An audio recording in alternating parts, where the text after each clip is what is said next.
گیا. 10واں پارہ اب شروع کرتے ہیں.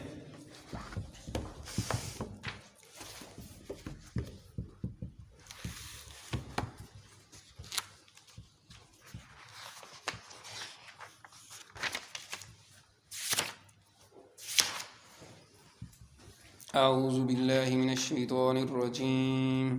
بسم اللہ الرحمن الرحیم.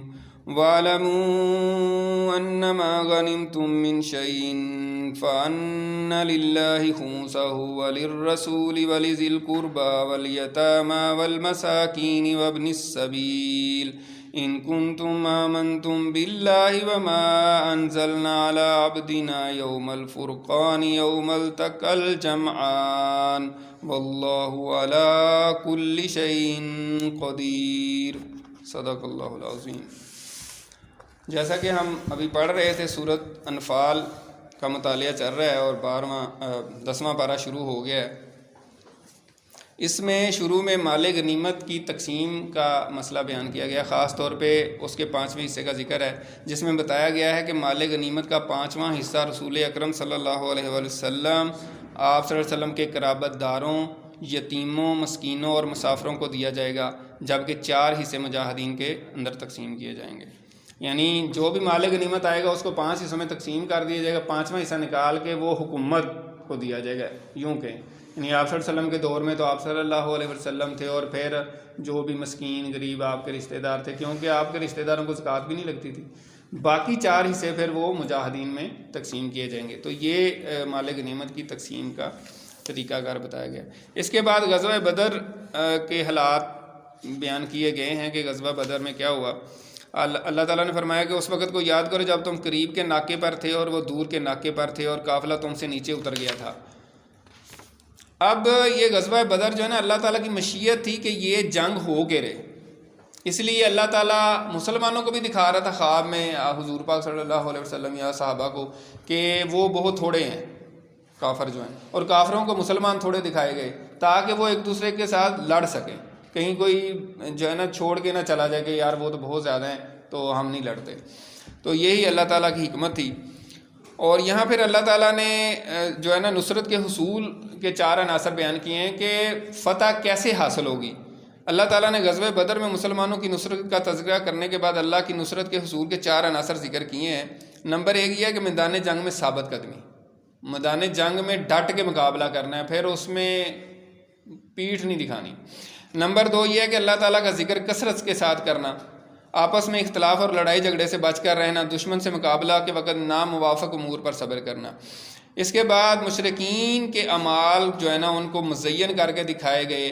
یہ شیطان ان کو آ کے کہتا تھا کہ تم ٹھیک ہو اور میں تمہارے ساتھ ہوں، اور جب اس نے دیکھا غزوہ بدر جب شروع ہوا کہ فرشتے آ گئے ہیں مسلمانوں کی ہیلپ کرنے کے لیے، تو پھر وہ بھاگ گیا. اور انہوں نے کہا بھائی بات تو سنو، کدھر جا رہے ہو؟ کہتا ہے یار تمہیں نہیں پتا، مجھے کچھ اور نظر آ رہا ہے. تو وہ ڈر کے بھاگ گیا. تو یہ شیطان جو ہے نا ان کو پہلے اس سے پٹیاں پڑھا رہا تھا کہ نہیں نہیں تم صحیح ہو اور میں تمہارے ساتھ ہوں. اس کے بعد اللہ تعالیٰ نے حکم دیا ہے کہ دشمن کے لیے تیاری کے حوالے سے کہ وہ دشمنوں سے مقابلے کے لیے مسلمانوں کو حکم دیا گیا ہے کہ وہ دشمنوں سے مقابلے کے لیے مادی، عسکری اور روحانی تینوں اعتبار سے تیاری مکمل رکھیں. ظاہر ہے غزوہ بدر میں مادی تیاری تو کچھ بھی نہیں تھی، روحانی تیاری تھی. یعنی روحانی ایمان کا لیول تو بہت ہائی تھا، لیکن مادی لحاظ سے تو مسلمان ان کے مقابلے میں کچھ بھی نہیں تھے. 3 حصہ مسلمان تھے اور ویسے بھی ان کے پاس جو ہے نا اسلحہ نہیں تھا، تلواریں نہیں تھی، کچھ بھی نہیں تھا. تو اللہ تعالیٰ نے غیبی مدد کی. لیکن ساتھ ہی اللہ تعالیٰ نے پھر یہاں کہا کہ ان کے دشمنوں کے مقابلے میں اپنا اسلحہ، اپنے گھوڑے تیار رکھو. ظاہر ہے اس وقت گھوڑے کہا گیا تھا، تو آج ٹینک تیار کرنے ہیں، توپیں تیار کرنی ہیں، میزائل تیار کرنے ہیں، ایٹم بم تیار کرنا ہے. یہ سارا کچھ تیار کر کے دشمنوں کے لیے رکھنا ہے. اور اللہ تعالیٰ یہاں فرما رہے ہیں کہ اس سے تمہارے دشمنوں، اللہ کے دشمنوں پر، اور وہ دشمن بھی جن کو تم جانتے بھی نہیں ہو ان کے اوپر بھی رو پڑتا ہے. تو اس لیے مسلمانوں کو ہر لحاظ سے مضبوط ہونا چاہیے. اور جو ہے نا افسوس یہ ہے کہ ہم جو ہے نا مادی لحاظ سے بے شک کچھ بہتر بھی ہوں، لیکن جو روحانی اور ایمانی لحاظ سے ہمیں اور مضبوط ہونے کی ضرورت ہے. تو یہاں پہ روحانی اور ایمانی قوت کا مزید تذکرہ کیا گیا ہے کہ مادی قوت و طاقت کی اہمیت کے باوجود روحانی قوت کا انکار نہیں کیا جا سکتا، بلکہ حقیقت یہ ہے کہ دشمن سے دو بدو ہونے کے لیے روحانی اور ایمانی قوت تمام دوسری قوتوں اور وسائل کے مقابلے میں زیادہ اہمیت رکھتی ہے۔ اس کی وجہ یہ ہے کہ اسلحہ جو ہے، جو جہاز ہیں، ٹینک ہیں، وہ چلانے کس نے ہیں؟ یعنی اس کے اندر بھی مضبوط بندہ بیٹھا ہوگا جس کے اندر جرت ہوگی، جو ایمان کے ایک لیول پہ ہوگا تو وہی لے کے جائے گا نا، ورنہ تو یہ کمزور آدمی کا تو کام نہیں ہے۔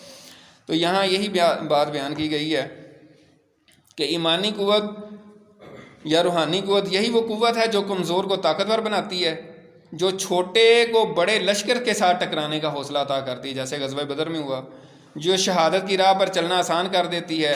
ایمانی قوت رکھنے والوں کو ایسا اللہ تعالیٰ رعب عطا کرتا ہے جو بڑے بڑے سورموں کو لرزہ بر اندام کر ان کو ڈرا دیتا ہے، بڑے بڑے بہادروں کو ڈرا دیتا ہے۔ ایمان کی طاقت اتنی زیادہ ہوتی ہے۔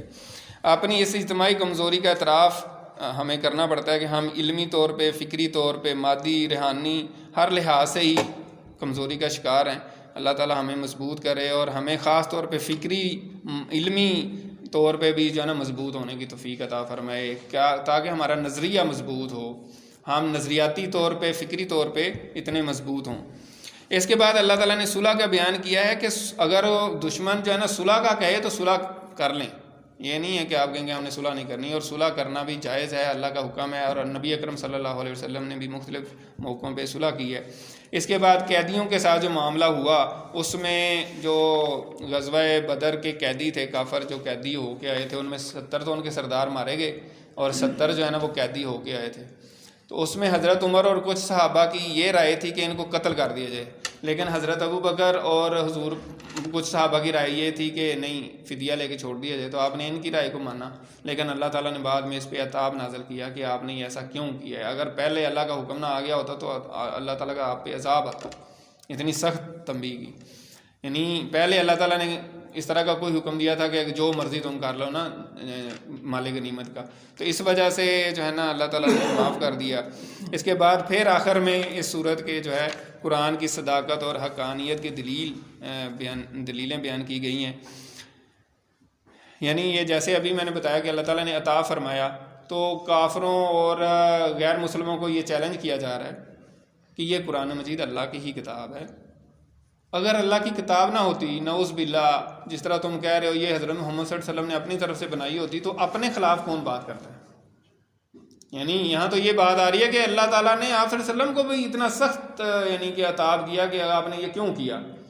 تو اس طرح کی جو آیات ہیں یہ بھی دلیل ہیں کہ یہ اللہ تعالیٰ کا کلام ہے، باقی اور دلائل کے ساتھ، لیکن جنہوں نے نہیں ماننا انہوں نے تو کبھی نہیں ماننا۔ اس کے بعد سورہ توبہ شروع ہوتی ہے۔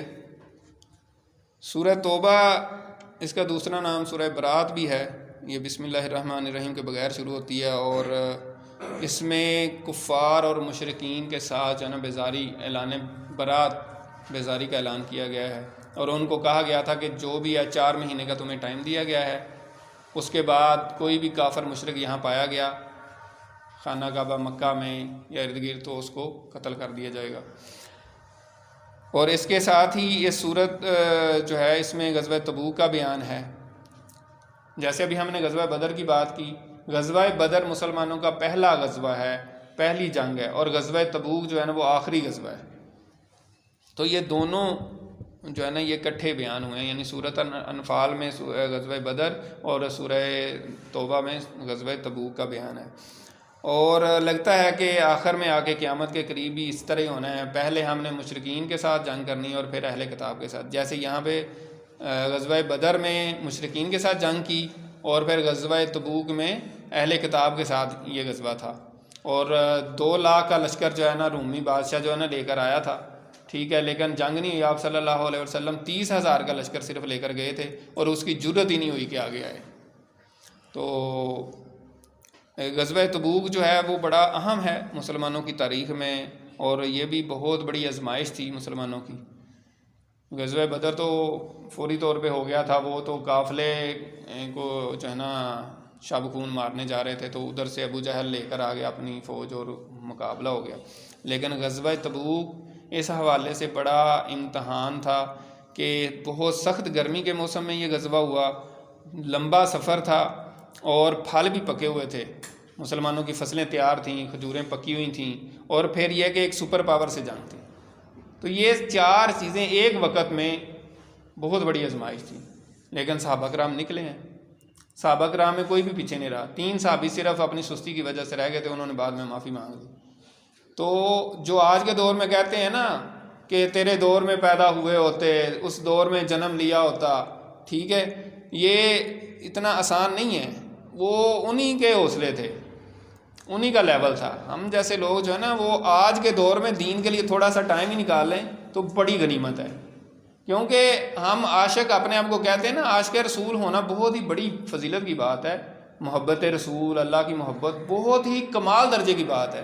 لیکن یہ صرف زبانی جمع خرچ سے نہیں ہوتی، اس کے لیے قربانی دینی پڑتی ہے. صحابہ نے کیسی کیسی قربانیاں دی ہیں. آج ہم اللہ کے دین کے لیے 1 گھنٹہ نہ نکال سکیں، ایک تھوڑے سے پیسے نہ خرچ کر سکیں، تھوڑی اپنی جان نہ مار سکیں، تھوڑا سا وقت نہ نکال سکیں، اور ہمیں دعویٰ ہو کہ ہم بڑے عاشق رسول اور بڑے اسلام سے محبت کرنے والے ہیں، تو باتوں سے بات نہیں بنتی، کچھ کر کے دکھانا پڑے گا تو پھر ہے. تو اللہ تعالیٰ مطلب ہم سب کو عمل کی توفیق دے. تو یہ غزوہ جو ہے نا اس حوالے سے بڑا اہم ہے. تو اس کے ساتھ ساتھ یہ بیان کیا گیا کہ غزوہ تبوک کے ساتھ جو ہے نا ایک خاص اس کا مقصد یہ تھا کہ مومنوں اور منافقوں کے اندر تفریق ہو جائے. منافق ابھی تک چھپے ہوئے تھے، اپنا اسلام کا اظہار کرتے رہتے تھے. تو اس طرح کی جو آزمائشیں آتی ہیں وہ منافقت اور ایمان کو چھٹک کے علیحدہ علیحدہ کر دیتی ہیں. ظاہر ہے جب دین کی خدمت کی بات آئے گی، قربانی کی بات آئے گی، کچھ سیکریفائز کرنے کی بات آئے گی، تو پھر پتہ چلے گا کہ ایمان والا کون ہے اور دوسرا کون ہے. تو یہاں پہ یہ بھی چیک ہوا، اور جو منافقین تھے وہ پیچھے رہ گئے. انہوں نے 100 طرح کے بہانے بنائے کہ نہیں جی ہماری تو فصلیں پکی ہوئی، نہیں جی ہم بڑے مجبور ہیں، جانا تو تھا، بس وہ ایسے ہی تھا، بس وہ نکلنے لگے تھے، بس وہ رہ گئے ہیں، اس طرح کی. اور اللہ تعالیٰ نے آپ صلی اللہ علیہ وسلم کو بتا دیا کہ جب آپ غزوے سے واپس جائیں گے تو اس طرح کے بہانے کریں گے. تو یہ جو ہے نا سورج جو ہے یہ سارا اس میں یہی مضمون بیان کیا گیا ہے. اور منافقین کی یہ طرح طرح کی حرکتیں اور طرح طرح کے بہانے بازیاں، اور آپ صلی اللہ علیہ وسلم کے بارے میں طرح طرح کی جو ہے نا اس طرح کے مذاق اڑانا. اور آپ صلی اللہ علیہ وسلم کو کہتے تھے کہ آپ تو نیرے کان ہیں، یعنی آپ نے تسلیم کر، آپ نے کہا ٹھیک ہے ٹھیک ہے ٹھیک ہے، ان کی بہانے بازیوں کو بھی. تو پھر کہتے تھے آپ تو نیرے کان ہیں، جو کہتے ہیں وہی مان لیتے ہیں. تو اللہ تعالیٰ نے کہا کہ یہ نیرے کان ہی تمہارے لیے فائدہ مند ہیں، یعنی تمہیں کچھ کہہ نہیں رہے. اور اس کے بعد ان کی حرکتیں بتائی گئی ہیں، ان کی جو ہے نا کہ کفار جس طرح کرتے تھے، یہ بھی دوسروں کو برائی کا حکم دیتے تھے، منافقین نیکی سے روکتے تھے، بخل کرتے تھے. ان کی صفات بیان کی گئی ہیں. اور اللہ تعالیٰ نے منافقوں کے بارے میں پھر آپ صلی اللہ علیہ وسلم کو کہہ دیا کہ اے پیغمبر اگر آپ ان کے لیے 70 بار بھی استغفار کریں تو بھی اللہ ان کی ہرگز مغفرت نہیں کرے گا. اور اس کے ساتھ یہ بھی فرما دیا اگر ان میں سے کسی کا انتقال ہو جائے تو آپ اس کی نماز جنازہ ادا نہ فرمائیں. یعنی آپ صلی اللہ علیہ وسلم کو اللہ تعالیٰ نے منع کر دیا کہ نماز جنازہ نہیں پڑھنی.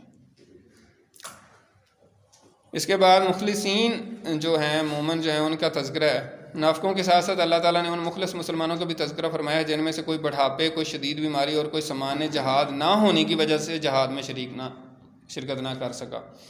ان لوگوں کے جذبات کا یہ عالم تھا کہ جہاد میں شرکت نہ کر سکنے کی وجہ سے ان کی آنکھوں سے آنسو امڑ آتے تھے. اس لیے فرمایا گیا کہ مخلصین کی اس جماعت پر کوئی گناہ نہیں ہے. یعنی جو مخلص بندہ ہوتا ہے نا وہ اس کی فیلنگز ہی اور ہوتی ہیں، وہ تھوڑا جذباتی بھی ہونا چاہیے اس کو. یہ جو ہے نا جذبات ضروری ہیں، ایمان کے حوالے سے جذبات ضروری ہیں. اگر ایمان کا کوئی معاملہ ہو وہاں کا اگر آپ جذباتی بھی نہیں ہو رہے، آپ کچھ کر بھی نہیں، آپ کے اندر تڑپ تو پیدا ہونی چاہیے کہ یار میں کچھ کروں. اگر آپ کو تکلیف بھی نہیں ہو رہی، آپ ٹھنڈے میٹھے بیٹھے ہوئے ہیں، آپ کو کوئی فکر ہی نہیں ہے، کچھ بھی نہیں ہے، تو اس کا مطلب پھر چیک کرنا چاہیے کہ ہمارے ایمان کا کیا لیول ہے. تو یہ پارہ ہمارا مکمل ہو گیا. اللہ تعالیٰ سے دعا ہے کہ اللہ تعالیٰ عمل کی توفیق عطا فرمائے. اس میں ہم نے جو پڑھا ہے